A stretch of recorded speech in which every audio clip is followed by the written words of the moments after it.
welcome to another edition of One on One. Now, one on one comes your way when we have interesting conversations to have. My name is Titila Oyiso, and you can, of course, join the conversation, subscribe, and follow at TT the Dynamite with the hashtag one on one with Titila Oyiso. That's for YouTube, for Twitter, for Instagram. Have I opened the threads page yet? I'm not sure I've done that, but hey, you never know. Oh, goodness me, my phone just activated. What's going on? Hashtag one on one with Titila.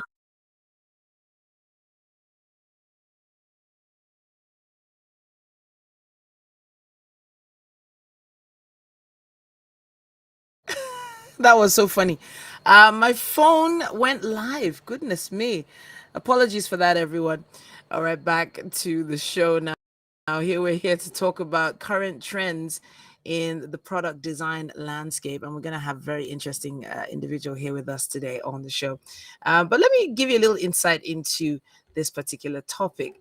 Now, the product design industry is an ever evolving and ever forward thinking situation. It continues to push the boundaries of innovation, of aesthetics, as we navigate through the digital age and we face global challenges.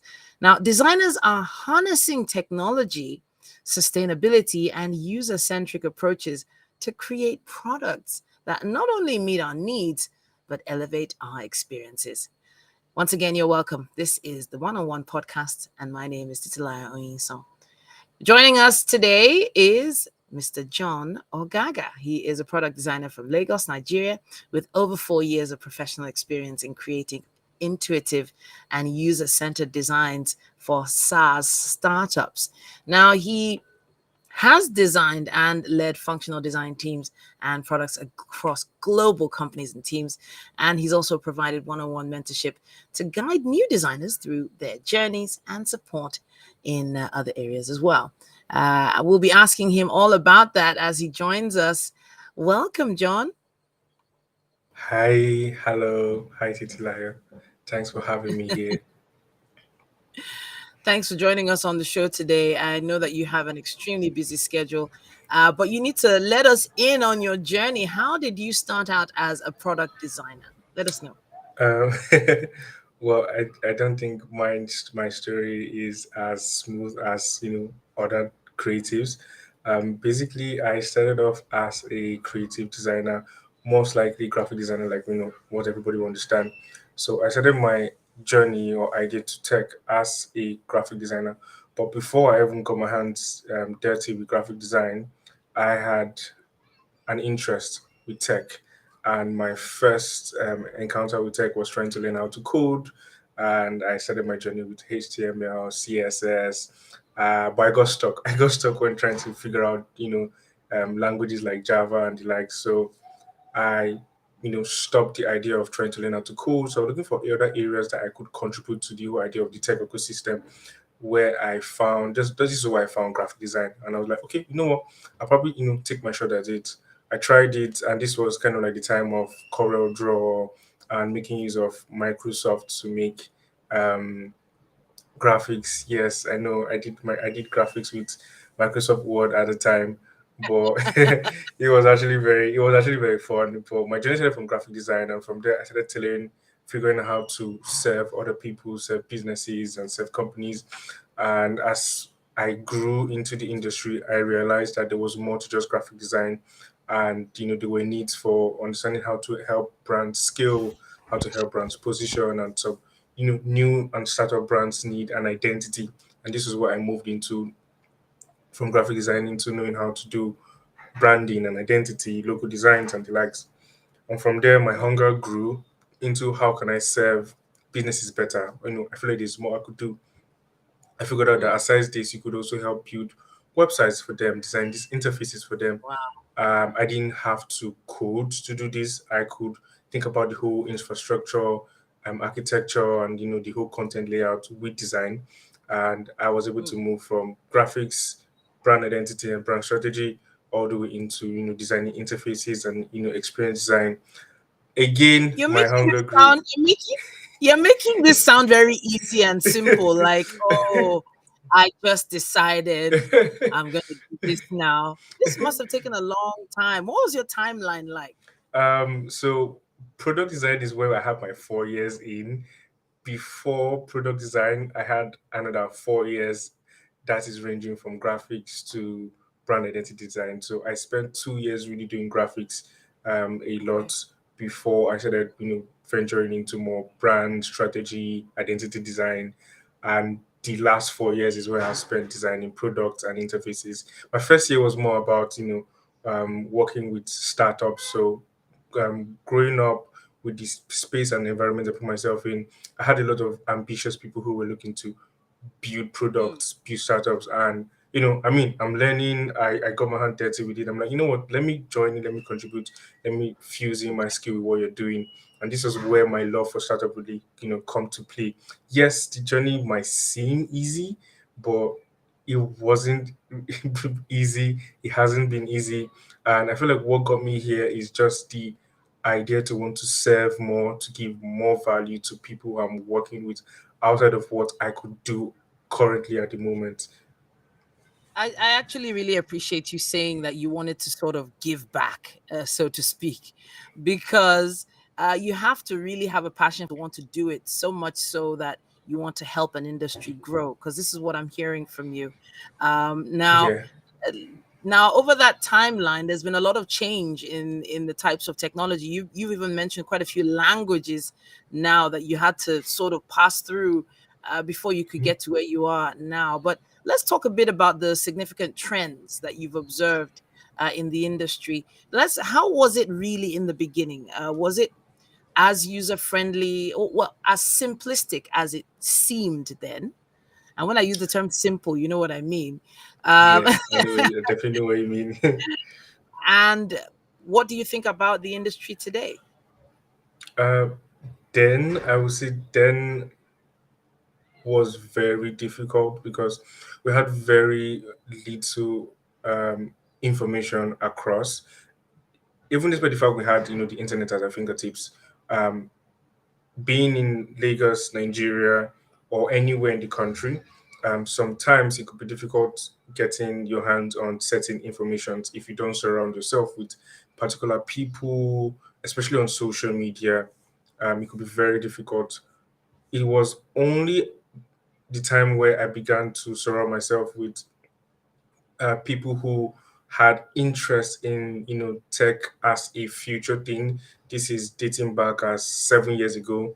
That was when I decided to see that there was actually a space.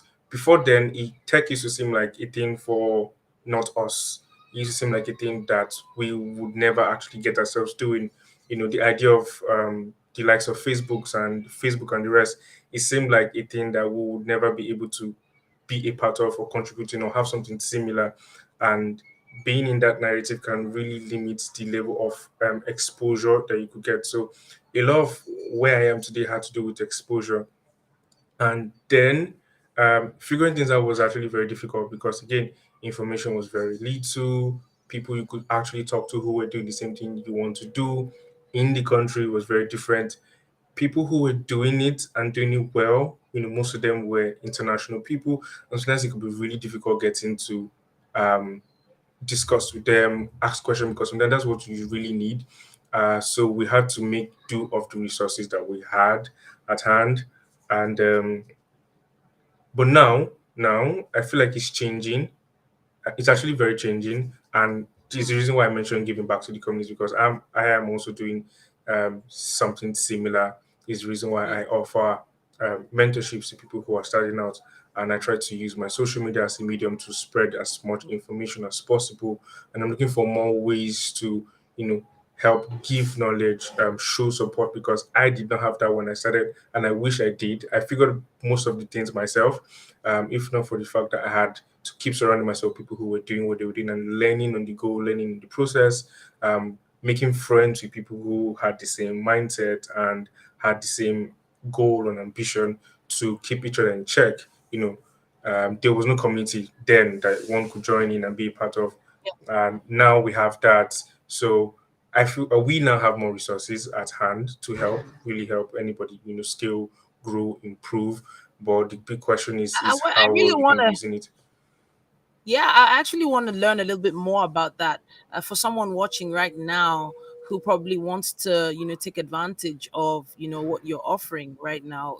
What's the process like to become mentored or to come under your platform? Talk to us Well, about that. for me, it's actually very simple. So I tend to want to keep things less formal, very easy, casual, because I like to connect with people. I like to really bring things to the sense of we're human beings. We want to really connect, and I don't want to be very formal and have like a formal structure. So my step is actually very simple.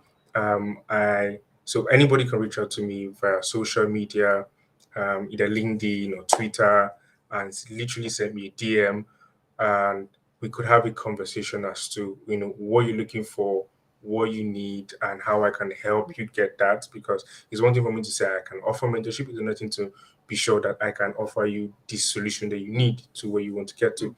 Outside of that, I mostly do kind of like open calls on my social media to different cohort I have. Currently I have a cohort I'm running, Can and I type out your social media handle right now? yes, you And can. let's see if I can get it out there. What's the handle? At For my Twitter, that'll be John Ogaga 4.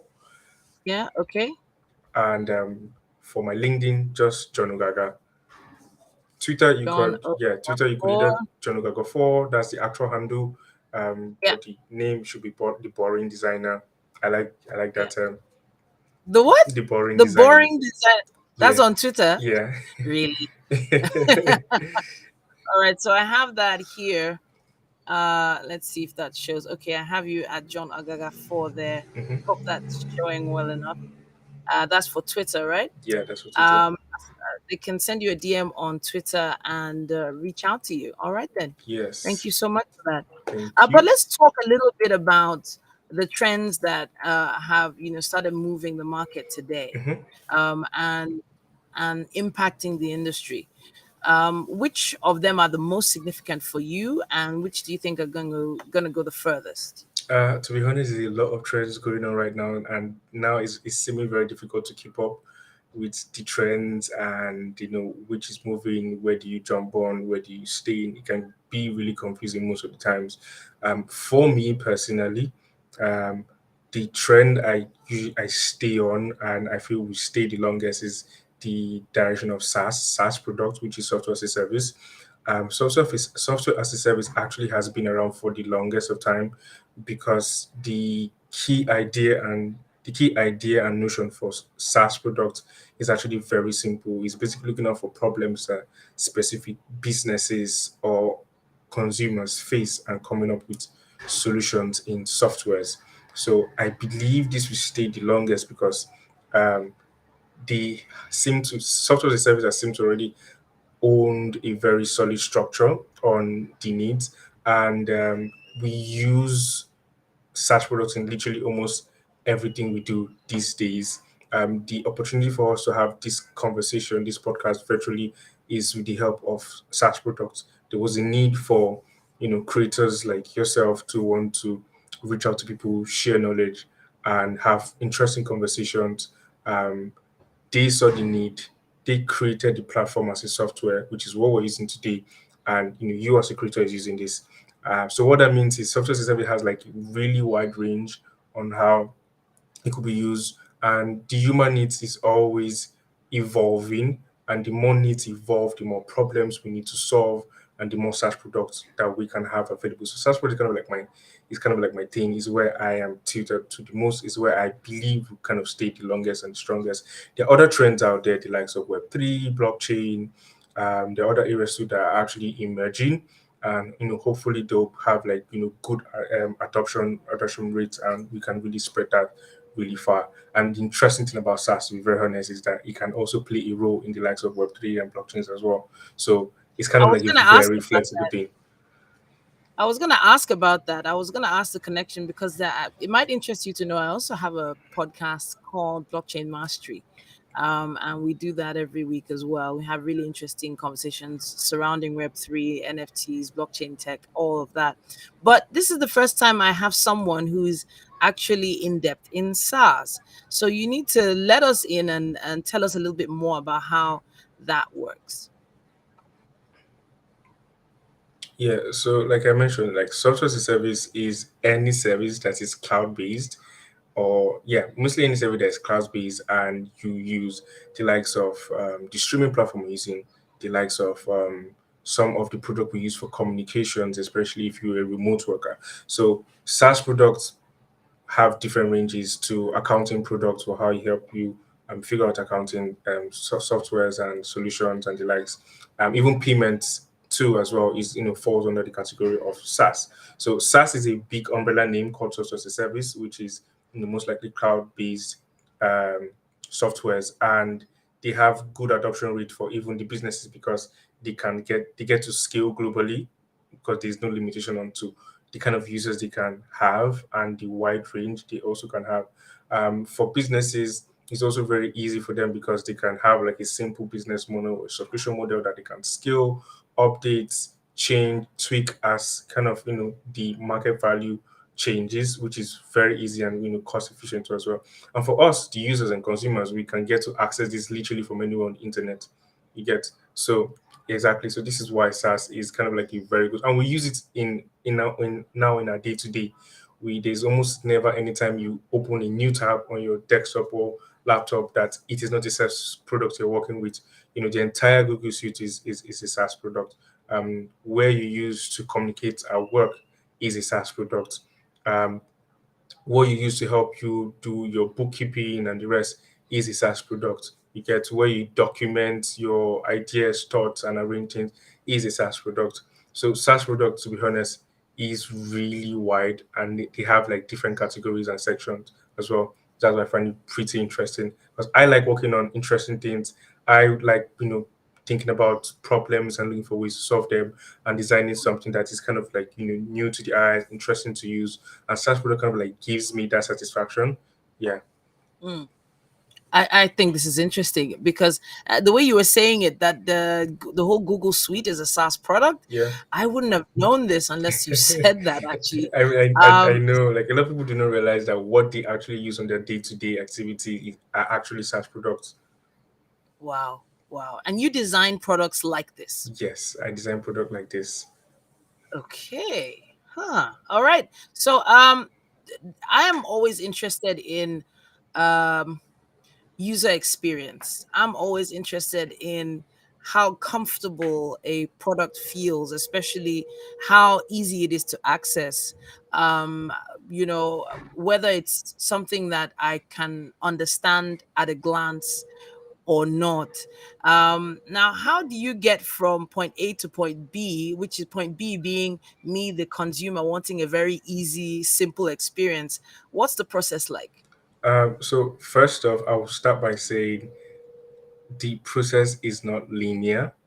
Neither is it very direct. It's one thing I would like more designers to understand is that the process is all sometimes can be very flexible, can be very adaptive as well. So depending on what problem you're working and the other constraint that you might have, your process might vary. So what I say is not going to be like a one size fits all process, but most of the time your process usually involve around understanding, and this is where you get to really understand what you're doing, understand what you're trying to solve, understand what the problem you're troubleshooting for. And understanding could vary too from, speaking with the actual consumers and try to learn from their perspective what exactly is the problem. So you want to probably check out design process. This is what covers how we get from point A to point B, and design process actually covers the entire thing. The next thing from understanding is now you want to begin to take this data, information, and research you've done and analyze this data. And analyzing data could vary too as well. It could involve doing documentations, categorizations. You could also want to do probably market research, the likes. Again, this depends on what you're actually going for, what you're solving, and the rest. If the product you're probably working on or trying to make it designed for exists, if there's an industry for that, you might want to check out this other industry. What are they doing? How are they servicing their customers? You know, how does the market respond to products like this. So we want to know, because every business wants to make profits at the end of the day. As much as we're looking to solve your problems, we also want to, have return on investment at the end of the day. So it's like a win-win thing. So mm, as designers, as product designers, it's our job to take the business values, their goals and objective, and listen to your problems as users. What are the issues you're facing? What is good experience for you? mm. And find the common ground where the business and the users can, sit in the same room comfortably and everybody's happy. The business is making revenue, the users are happy with the product they're using, and it's win-win for everybody. So once you're It able to, yeah. it feels a little bit like there are probably some industries that haven't caught on to the fact that there are some products that could be designed for them. And I think about the issue of sustainability, which is really important for different industries. Seeing as tech is literally taking over the world, um, how do you see a sustainable design practice? You know, that can influence design trends web that people can keep up with. I don't know if that question makes sense to you. Yeah, it does. It does make a lot of sense, and I feel like we are moving to a time where we're becoming really intentional with what we build and how we build what we build. So we are putting the likes of customers at heart, and a way I see for sustainability would be the use of empathy. Empathy for me is what I refer to kindness, and what that means is, despite the fact that we are building products for good use, we want to make sure that we apply empathy in everything we do, in the decisions we make internally as teams who are working on this product, to even the kind of products we're building, and the value of the products we want to give. So empathy kind of helps you think about things from value perspective. How ethical is this that we're building, and this particular strategy or format that we're working with? Um, how much value it is going to give to the actual end users or end customers and consumers that will be using this product. So empathy seems to be kind of like how I see Mm, the tech space to expand and sustain its entire value from the start. mm, sure. So now let's talk a little bit about storytelling. Creating this emotional connection between your users and your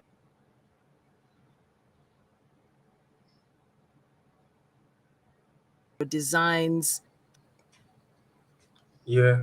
Um, well, for me, storytelling is a very big picture, because with storytelling you can almost do anything, and I really really like storytelling. Um, but with storytelling and having to want to have an emotional connect is where again I say empathy, because empathy is the backbone to emotional connection with the end users. For us designers and even businesses as well. And empathy is not just for the tech workers, the designers and developers. It's also for the startup founders, the business owners running businesses or building businesses. You want to have empathy as well, and this will allow you kind of want to tell the story from your own point of view. And storytelling is also going to be a way for us creatives and also business owners to want to learn things from the user perspective, because how I see storytelling is going all the way back to when we were very young, and how we enjoy just telling each other stories about ourselves and our encounters, and asking questions to really understand, what went wrong, how did your day go, and really, really listen. That same thing can be applied into building products, with the idea of storytelling, per se, where as business owners and creatives and tech workers, we want to learn things from the user's perspective, like how is what we're doing going to affect you? What do you really need from us? What do you expect? And also the business also telling the users from their own perspective, this is what we're building, this is how we're building what we're building, this is us being transparent to how we're handling your information and products. So this is, I feel this will be a way, because storytelling is not just one-sided, it's kind of like two-way. I see it like communication.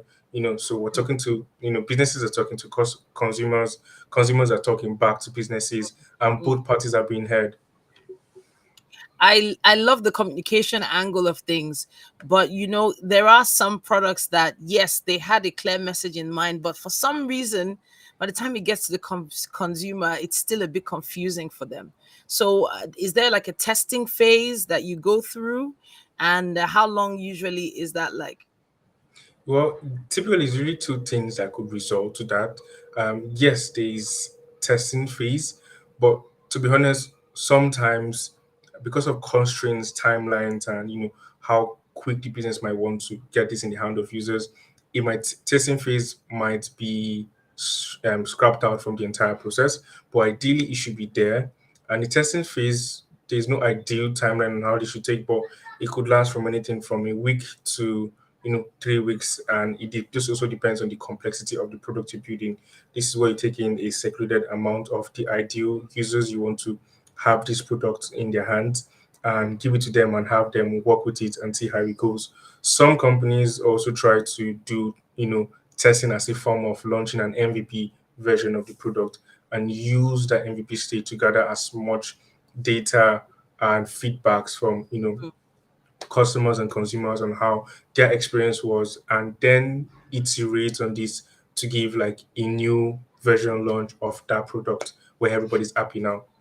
It feels like it takes a long time to put a product together, and it feels like it's always taken a long time. In the very beginning, it feels like it probably used to take like a year to put a product together, but I don't think it's that long anymore, thankfully. But Yeah. then, if for instance you had a brand new idea for a product, and you've had someone to sponsor it or to invest in it, for instance, how long does it take to put a particular product together these days? This is my final question, by the way. To be honest, yeah, this is a very tricky one because again, it varies. It varies depending on the complexity of the product you're building Mm, and how the scale of it. But mm, for a good, I feel like a good amount that could get that could work would be like anything from a minimum of 3 months. Yeah, a okay. minimum of 3 months. 'Cause like this now, 3 month product would be something that is pretty easy, pretty Simple. straightforward. Mm. Yeah, pretty simple, like pretty like what? straightforward. Like what? Give me an example. Um, an example could be okay. So I might want to consider things from the technical perspective, but let's say something e-commerce based. Something Okay. e-commerce based, Like a would be store, like an online yeah, like a store store, like an online store. app. Yeah, you want to build yours from the very scratch. We have SaaS product that can help you kind of launch this on your own. But in situation where you want to have this yours, let's say like a mobile app e-commerce platform, we can think of something for 3 months. You get, and this will also mean everybody needs to work fast even to get to that 3 month benchmark. You get, but yeah, so something like that. So minimum 3 months would be like a good start. I have to say thank you to you, John, for talking to us about this. It does seem like it's a whole world out there that a lot of people haven't even touched on at all. But as technology begins, or rather continues to evolve, what do you see for the future? What do you foresee for the future of product design? The innovations that are going to shape this design landscape. Let's wrap up with that. So can you repeat that question? I think I lost you for a bit. Okay, all right. So basically, I'm asking how you foresee the future of product design. What innovations do you think are going to shape the design landscape? We've mentioned quite a few here today, but which do you think are the most significant as they continue to evolve? So looking at things from like the product design perspective and us creatives, for me, I see it as a ever evolving process, ever evolving state because we're going to be adapting to the needs of the markets, and the market is going to be adapting to the needs of the consumers and customers at the end of the day, and this will also affect how we build, how we come up with creative processes and the likes. And I see this really expanding all the way into almost literally everything we do. Years back, we would not be able to do this, but now we can do it because of the needs of customers and users, and also kind of like the idea, the people who we call founders and business owners that can think about innovative ways to help make the lives of us better and easier, and for the likes of us creatives as designers, you know one way would be to always look out for where the market is going and kind of learning how to help that market get improve their lifestyle. Just let me use that term, improve their lifestyle, and look for ways that you can learn and improve, like sharpening your skills, because it's always very important. The design space is an ever learning process. There's always Mm, never a point where you know it all. yeah, but it does feel like you know quite a bit. John. I It make it does feel sound like you like know. that. You do, but I actually have some ideas, some product ideas in mind that I've always wondered how it would be executed. Maybe I'll run a few of them by you, but I'll Definitely. be checking you out on LinkedIn. I think I have tagged you on LinkedIn already today in a post or two. That's Ogaga John, right, on Yes, LinkedIn. All right, so I have you there. Just make sure you're not a stranger, and when we call on you once again on 101, just make sure you show up. definitely. Okay. I'll be excited to be again here. Thank you so much for having me on this platform. Thank you, You are Titilayo. so welcome. You are so welcome. Thank you so much for joining us today on One on One. And we will be getting back to you with some other questions. And we know your contribution is going to be worth it. Take care. All right, then. Now, if you're just tuning in, you've been listening to the One on One podcast. We've been live on YouTube, LinkedIn, Facebook, and Twitter. And we're also on all the podcast platforms where you love to listen to your podcast. Now, today's edition was all about the exploration of the current trends shaping the product design landscape, from revolutionary materials to human centered design principles. And we had John Ogaga, a product designer from Lagos with over 4 years of professional experience creating intuitive and user centered designs for SaaS startups. Now, if you have a design or two, or you have an idea or two, and you think he might be able to help, that's his Twitter handle right there on the screen. You can check him out. And of course, if you would like to be on the One on One podcast with me, you want to have a conversation, or you think there's information you'd like to share, of course, we make it easy for you. Send an email. That's Dynamite Podcast Network at gmail.com. Dynamite Podcast Network at gmail.com. Send us an email and we will get back to you. We can't wait to be back on your channel or in your podcast platform. And we hope that you stay right there with us. But before I go, there is something I wanted to share with you. There is another podcast I've been working on, extremely dear to my heart, and it is called Women's Wealth. Now, if you are interested in building your financial literacy journey, maybe you want to figure out how to save better, maybe you want to figure out what you've been doing wrong when it comes to your finances, and you are a woman, we encourage you to join us on YouTube. That's Women's Wealth on TV, Women's Wealth on TV. Make sure you check us out right there. And we have amazing experts come share their knowledge with us and give us insights into what we can do to make things better. We all need that little extra boost here and there, and hopefully we can help. All right, then, until I come your way next time, have a great day. Bye.